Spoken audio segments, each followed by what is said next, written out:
YouTube! It's time for a tier list, and the thing with tier lists is that they never actually pan out to be true. We'll revisit this at the end of the format and see how accurate I am. And as someone who's taken a break from the TCG, this will be extra funny because I don't really know too much about a lot of these decks. What I am capable of is that I'm an extremely intelligent person who can observe well, and I can see quite okay to a decent level if something has potential. I'm going to use that level of pure assumption to guide me through this. So don't take too much of this video seriously. Hey, future Farfa here, and by future I mean 10 seconds after ending recording of the video. I'd like you to take a quick look at this. Over here in Europe, I don't know why, it's an online event, I understand. But listen, if you're European and you have maths to do, you can enter completely for free for a 2,048-man event that is happening at the end of this month. On the 25th and 26th of February, we'll be hosting the biggest online event, Konami induced and sponsored.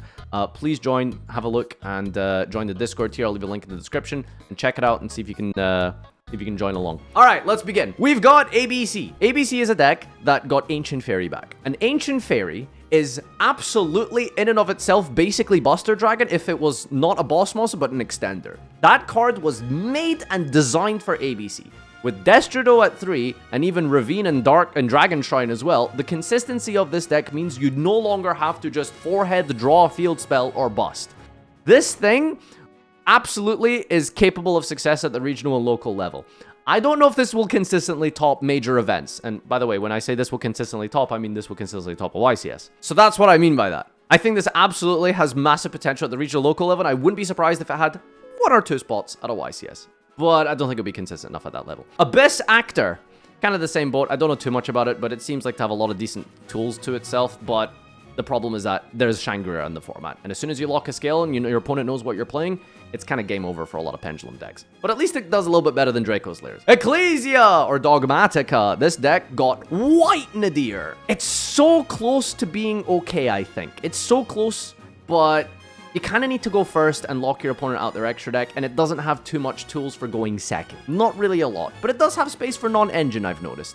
Now, while White Nadir is really powerful in ripping out the extra deck, sometimes that can also backfire on you if your opponent puts resources in the grave. I think this is maybe just probably better than Abyss Actors. Let's put it over here, but maybe not as good as Buster Dragons. Evil Eye got a bunch of new cards from the new set, and wow, the card they got is basically a custom card. It's pretty crazy. But even then, one single support card that dumps 2 from the deck to the graveyard and adds is maybe technically not enough when your deck really is just normal summon a big guy that pops and then passes and sits and prays that your opponent does not draw a kaiju or any sort of like relevant way to out your monster. Same problem it's always had, and that's going second. I'm gonna say that this maybe is probably the first Swamp deck. I think it's pretty dreadful. Okay, we've got Live Twins next. If you want to combine this with something like Runic and the Sprites, it kind of could have worked pre-ban-list. However, Sprite Elf just got banned, which is a pretty noticeable hit for this deck. So I think that Live Twin is probably just around about here.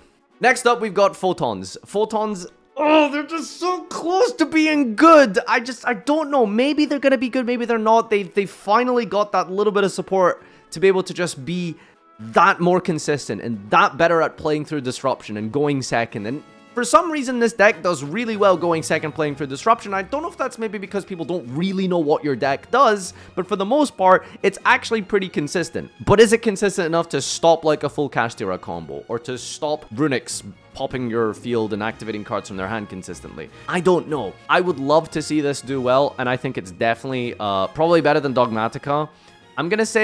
I'm just gonna throw this out there. I think this is better than ABC. This deck, Spanish Kiss. Naturias. I don't really know too much about this deck. I'm gonna be honest with you.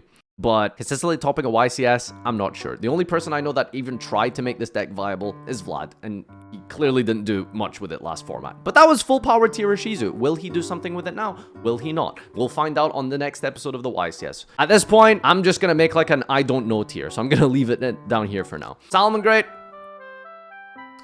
Swamp. Scareclaw, brand new card out in Kashtira. So is it really a Scareclaw deck? I'm not sure. Will it consistently top a YCS? It's very hard to say. If people catch on to this deck, their new spell card is ridiculous. It's so absurd. But is it going to consistently top a YCS? I'm going to be brave and say yes. This is a low YCS topping deck. Very rare. highly unlikely, but I think it has potential to maybe just sneak in every couple of events. All right, next up we got Spyro. This deck got back Resort, which is the heart and soul of this deck and one of the most broken field spells ever made in the history of this game. Probably the best field spell ever made, but Master Plan is still banned. So it's a swamp deck. Tri-Brigade. Tri-Brigade with Branded. Tri-Brigade with Sprite. Pure Tri-Brigade. Probably not pure. Probably not with Lyrillust. But I think the new Branded stuff with Sprite maybe has a little bit of potential there. I'm not too sure. I think definitely, absolutely, with Elf, this deck was significantly better. But now your combos need like an extra card or two just to do exactly what it did pre-Elf. Elf is so funny because it hit multiple decks because of the level 2 special summon genericness of it. Not just Sprite was really hurt by this. Now, mix this in with some Scare Claws. There's some potential there, maybe. I don't know. I think it's probably quite up there, but I don't know if it's consistent YCS level. Same kind of deal with Gishki Sprite. They have a very cool new ritual monster that bounces a card away, and it seems decently competitive with Sprite, but again, one of those things that really struggles because of the Elf ban. Pendulum! Draco Slayers. It's funny, I put Abyss Actors over here, but I think Abyss Actor is kind of a little bit better than pure Draco Slayer, because I think it doesn't actually need both scales to try and do stuff, whereas this deck kind of just doesn't do anything if you physically just can't Pendulum Summon. Just with, by existence of Shangri-La in the format, this might just be like a high swamp deck, at best. I don't think it's very good. Oh god, poor Shangri-La. Alright, next up we got Valence. I tried to do some research on this and I still don't really know what it does, and that's probably because of the fact that these cards have individually about 9,000 words on them.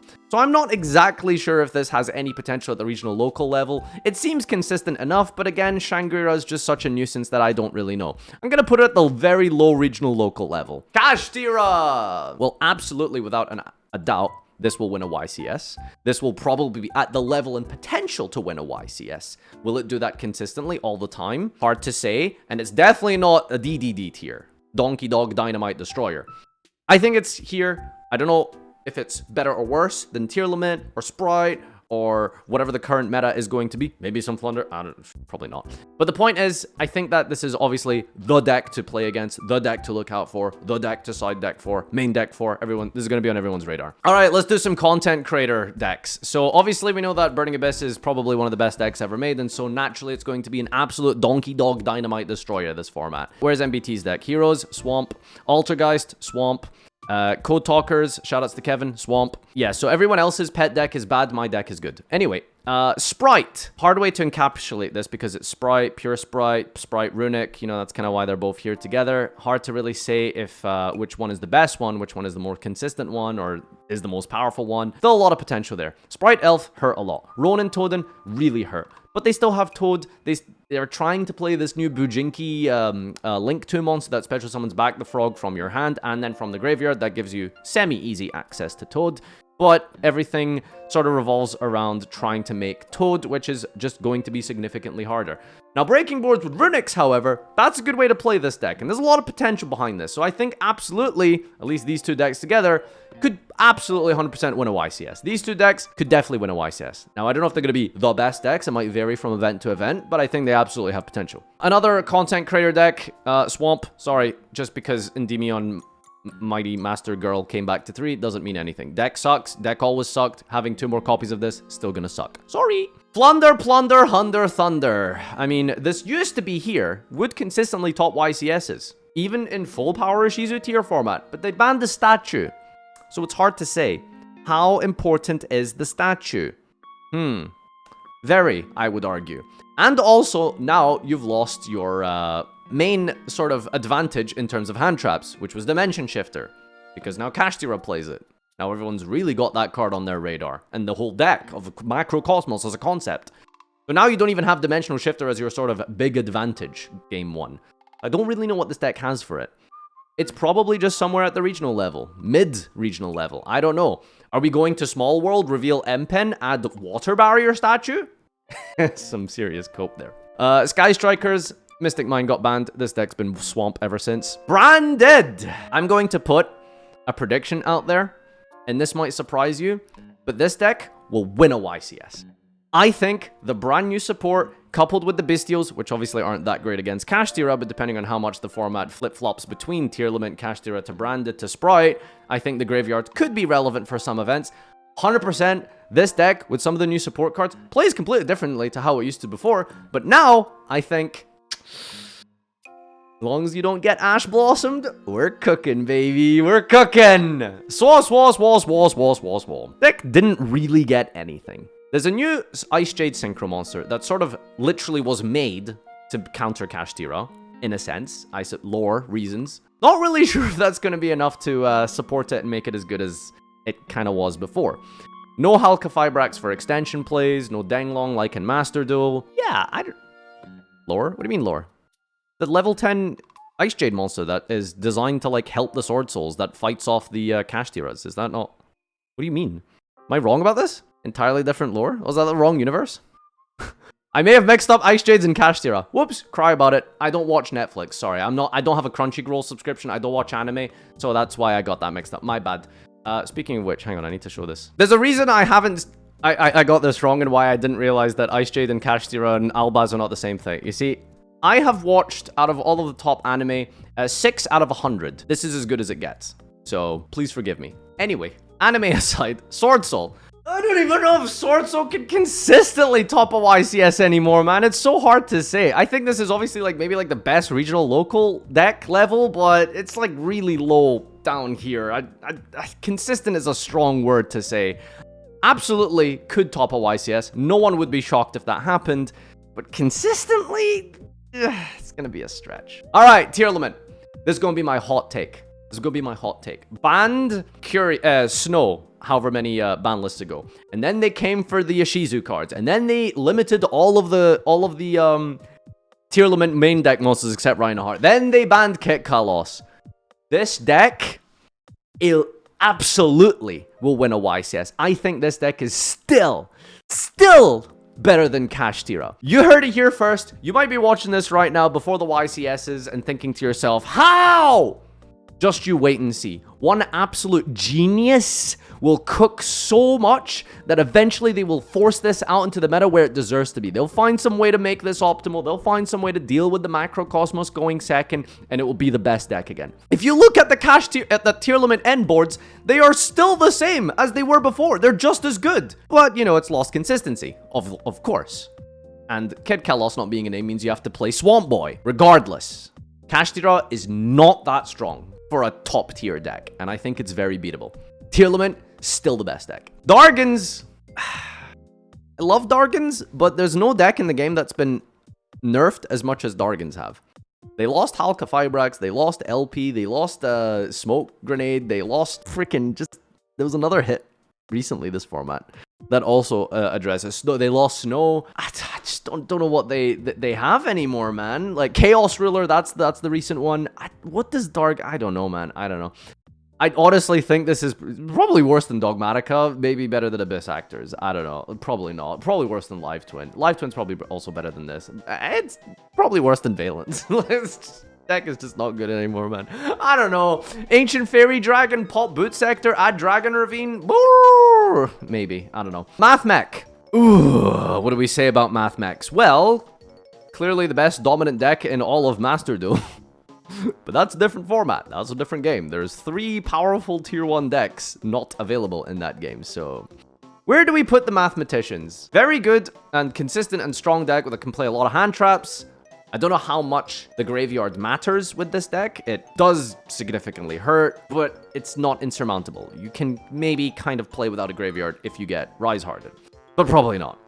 That's kind of the problem. It's the polarizing deck of the format. I think it's worse than Sword Soul, 100%. It is. We know that because of last year's results, but it might be up here. Is about as far as I would put it, I'd say. Makanko. Well, I will say as a pure deck by itself, I think this is a bit of a swampy deck. I'm gonna be honest with you. But with a decent amount of support and splashing in other engines, then I think it's maybe somewhat playable. I don't know too much about it, but if you combine a couple of other different ways to run this, specifically just the Ritual Monster itself in Tearlament, makes it very good, but at that point, really, is it a Makanko deck? Somewhere in the middle. We'll put it there. All right, Dart World, kind of the same thing. I mean, Dart World would be really great if we didn't have Bestials and if we didn't have a Banish monster in the format. So, like, where do you put this deck? It's decent, it's okay, but it just so happens to be in the middle of a format that is absolutely filled to the brim with graveyard hate. So, yeah, somewhere down here. Plunder, Flunder, Hunder, Flunder, Thunder. This got Jord. Finally, the Earth ship. It's hard to say because the deck doesn't do as much as it used to. Purely because of the fact that your graveyard is gone. So setting up Golden Hair turn 1 can be really difficult. And yeah, like when you have so much graveyard hate in the format, it's really difficult to sort of go second and even just set up a basic Blackbeard sometimes. But Jord's attribute manipulation does allow you to consistently go into something like Merc or the Lice to be able to set up turn 1 if you try and do that. The Brave Engine is still at 6 pieces, very consistent and easy to get to those. So it has that going for it. And on top of that, it's a very versatile deck that is able to be play like 15-ish or something non-engine cards that you can adapt depending on the format and who you're playing against and what deck you're paired up with. It's pretty strong. It's pretty strong. And I'd say it's like somewhere high up here. But maybe on like the more rogue end of things. Labrynth. Labrynth is kind of looking to be an okay deck. Macrocosmos, Rise Heart. Ha! I don't care about that. We've got Mommy here. She doesn't care about that. Could we just set 5? We don't care about banishing cards. It's like, it's fine. But I don't know if it's at the consistent top YCS level. Well, chat thinks that this deck can top consistently. Because it can run 12 floodgates. It's a very fancy floodgate deck. Fine, I'll give it to you. Alright, we'll maybe see this deck in a couple of YCSs. I believe. Springans! Massive, huge new support. Big support. Some of the best that a deck has ever had. Captain Sargas and Tallyho. Ridiculous cards. Absolutely broken. Does need the graveyard. And does require you to be able to summon from said graveyard. That's a bit of a rough one. However, regardless, very consistent. Does enough going first and second. And I think, regardless, it still has some potential. The thing that's making me not put this in the consistent topping section is I just don't know if that many people are going to play it. Which is funny because I think it is a very good deck. Really strong, really good. But like, you know, will people play it? Part of the Despia lore, maybe people just prefer to play the Despia stuff. I put it high rogue. I'll put it high rogue, or at least high regional local level. Ninjas! Okay, admittedly, this deck is actually way better than people think it is. I don't know if you can really do much if you don't open one of your book or your Hanzo, but like, it's surprisingly really good at disrupting Kashtira. Because Book of Moon is just somehow, apparently, very strong against that deck. As consistently topping YCSs, maybe not, but I think I'm going to put this as a very high rogue deck as well. Generator, I mean, listen. Common Dire W, if you know what I'm saying. This deck got some badass support. Pretty good. Decent. But still in the kind of same situation as always. You kind of live and die by your field spell. Well, ABC had that problem fixed by having AFD back in the game. Generator? Somewhere in the middle down here, honestly. Sorry, Dire. Trap Tricks! This deck with a trap card that is basically Shade Brigadine to help you trigger Sarah turn 1. The field spell, which is an extender and follow-up, as well as the back row protection. Deck is really strong. Same kind of issues as Labrynth, whereas if your opponent realizes you're in a back row deck and they start Shangri-La locking all of your back row cards, it gets a little bit rough. But will it consistently top? I mean, I think that it'll be very popular, and just by theory of mathematical statistics, enough people play this deck, I think it'll definitely be up there, and I wouldn't be surprised if it topped an event. Topping a YCS? I think it's like slightly better than worse than ninjas, worse than photons. It's around about here. It's like this middle of the top end of rogue, if you know what I'm saying. Gold Pride! It's a swamp deck, I'm sorry. Just a swamp deck. Rescue Ace, swamp deck. Sorry. Puriri. Well, Sky Striker's down here. Puriri's going to be in the same situation, especially because it needs the graveyard. Swamp decks. All right, awesome. Well, that's been my tier list. Take a gander here. Have a look. Tell me what you think. And leave a comment down below and prove me wrong. I would love to have put something in the Donkey Dog Dynamite tier, but there just isn't anything like that this tier. Leave a comment down below explaining why I'm wrong or why you think I'm absolutely correct and based. And chat, take it away. Give me a rating out of 10 for accuracy. I'm seeing mostly 7s here. It's above average. I'll take that. For someone who hasn't played TCG in 6 months, I see this as an absolute win. Above average rating. Follow me on twitch.tv if you haven't already. Leave a comment down below, subscribe, and until next time, adios.